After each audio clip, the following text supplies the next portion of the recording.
Welcome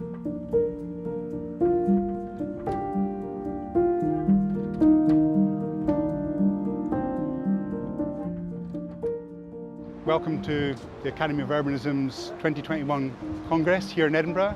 My name is Ben Wilson. I'm a planner at the City of Edinburgh Council in the Place Directorate, and we're here at the west end of Princes Street, where we'll be setting off on a walk that will explore the city's west end. We'll go through the Fountainbridge area and see the Union Canal and the new city district that's growing up around there, and we'll finish off down at Haymarket station, where we've got high density development next to one of the busiest train stations in Scotland.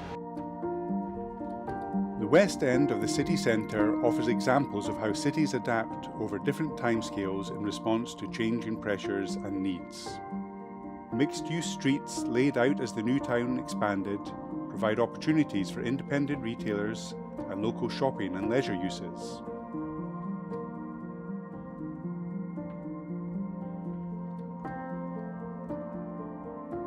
Businesses support and are supported by the centre's significant residential population, which has been a continuous feature in Edinburgh.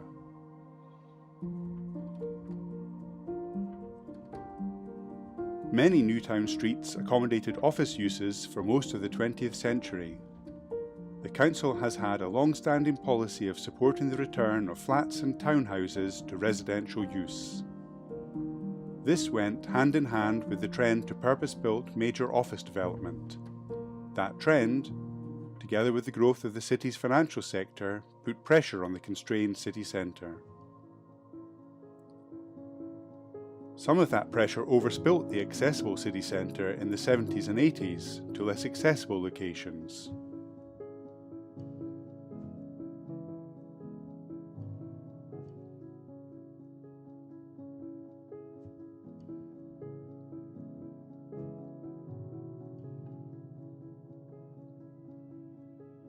So the opportunity to accommodate the pressure for office space was met in the 90s by the creation of the Exchange District to a master plan by Terrell Farrell and Partners, which used the former railway and goods yard land to the west of Lothian Road for a large-scale office-centred redevelopment.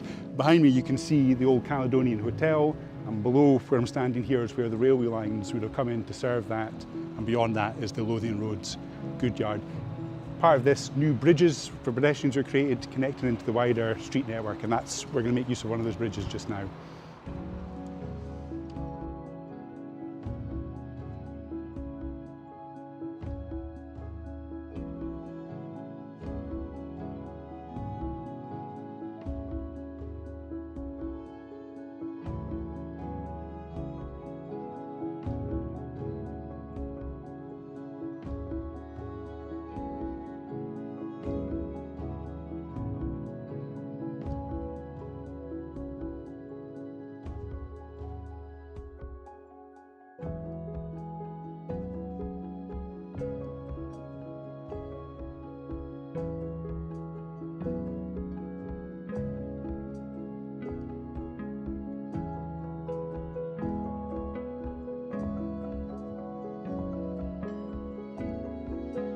Here we are at the Fountainbridge Canal Basin, where the Union Canal has its modern day terminus, and over the last 20 or so years has been redevelopment. This is the Edinburgh Quay development, which is the first part of it, and here in one of the office boats installed at the end of the canal is Gillian Hanley of Crew Architects, who's going to tell us about what it's like to be working on the canal.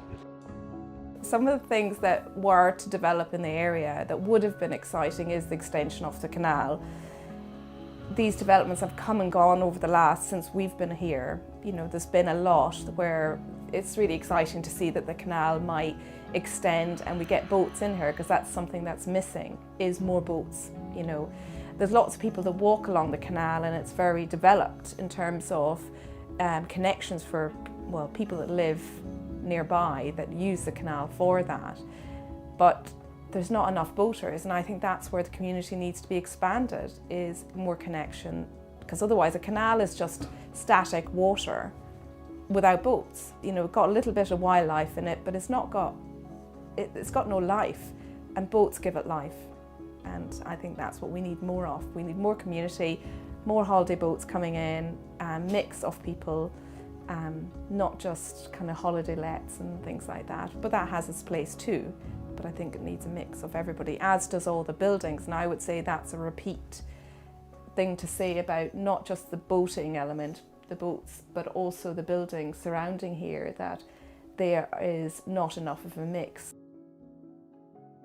The Union Canal is at the heart of the Fountainbridge area, where the former Scotch and Newcastle brewery and bottling plant has been cleared and redeveloped with a development brief prepared by the council in the mid-noughties.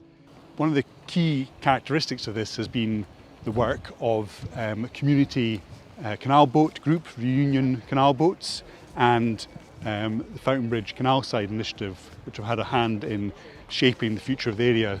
So joining us now are Rachel and Jane from Reunion Canal Boats and Fountainbridge Canal Side Initiative. I think we got together really because we were local residents first and foremost, and we'd seen the kind of encroaching office developments and things around this part of Fountainbridge, which obviously is quite an interesting area. It's near the centre, but it's a bit hidden, and it was a history of this old brewery and so on. And we really felt we didn't want that. We wanted to have a development that would have lots of housing for people, you know, the people that have to work in the city, not very high-end, expensive flats and so on. That's what brought us together actually, and I think people also wanted a very mixed community. We wanted a community that really worked together, and this started quite a long journey, I suppose, with the council and with the developers to try and achieve a sustainable, inclusive community, and one in which the community had a voice. The plans should be developed in consultation with the community properly, and we've actually been really pleased. I think we've stuck in for a long time. We've always pushed for affordable housing, because we didn't want it to be a very exclusive neighbourhood and use up all this lovely canal resource for those that, you know, are on higher incomes. So right from the beginning we pushed for affordable housing, and about a year ago we finally got to the point where we've now got 40% affordable housing, which is brilliant, of which about 17% is social housing. Hello, my name is Rachel. I work for Reunion Canal Boats. The organisation's a social enterprise, and its main aim is to get people interacting with the canal, on the water, off the water. In Edinburgh we initiated the Canal Festival, which has been running for over 10 years, and it just attracts a lot of people to the area. Other groups in the area can come and get stuck in, and we've had up to 5,000 people attend. But we're talking about how to extend the Canal Festival distance-wise, and having mini events along the canal right to the boundary of Edinburgh, and also extend the time so it maybe runs over a few weeks. We helped set up Fountainbridge Canal Side Initiative, and with them now we're working towards initiating a community development trust in the Fountainbridge area.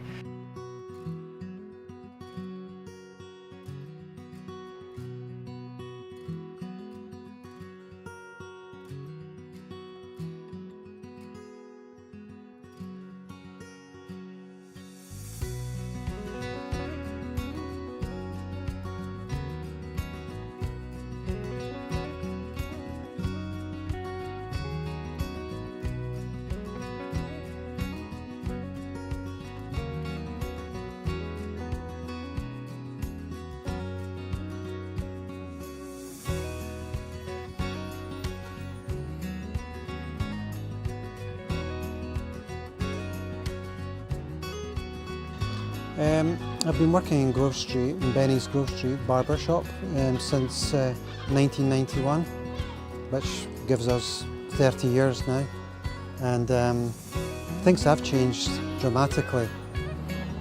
Just now, with the pandemic, business has been affected, probably because of the offices being closed, but we're hoping for the best in the next few months when the offices do start operating again.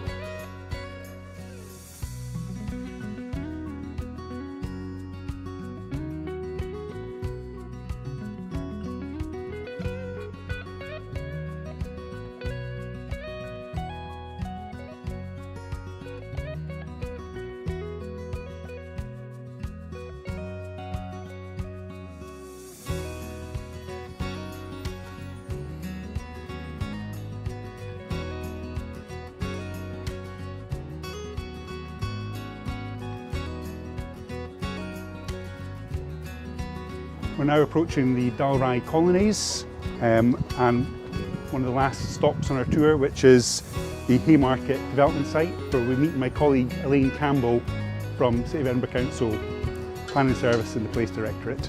Hi, I'm Elaine Campbell. I am a team manager at Edinburgh City Planning Department, and I've been involved in the development of the Haymarket site for approximately 10 years. We're in an area that's quite mixed development. I think it's lucky enough that it does have existing residential, it's got employment, and we've got a lot of shops, retailing and some hotels, and Haymarket train station sitting right in the middle of the area.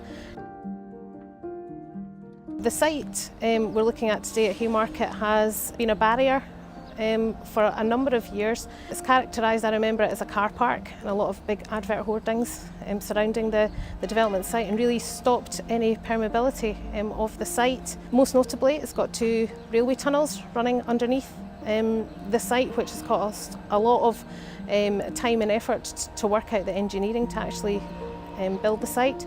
We've also got historic environment, we've got 2 conservation areas and a World Heritage Site, and we've also got the listed colonies that you can see just behind me today, quite a characteristic residential property.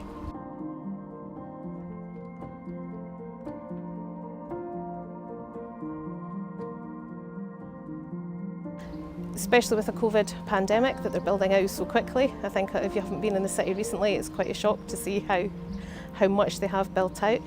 This will deliver over 50,000 square metres of new office development, which was really at the heart of the development brief for the site. It has offices, it has retail, it has restaurants, and it has a hotel at the side. The development has responded to the challenges of the site and steps down towards the colonies. So I'm really excited that the scheme's actually being developed out today.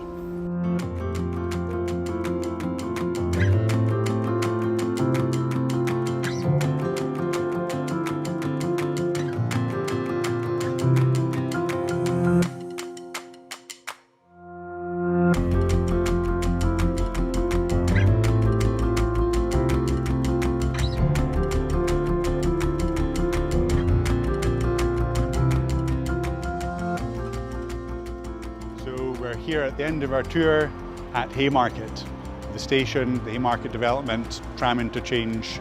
Hope you've enjoyed this. Thank you.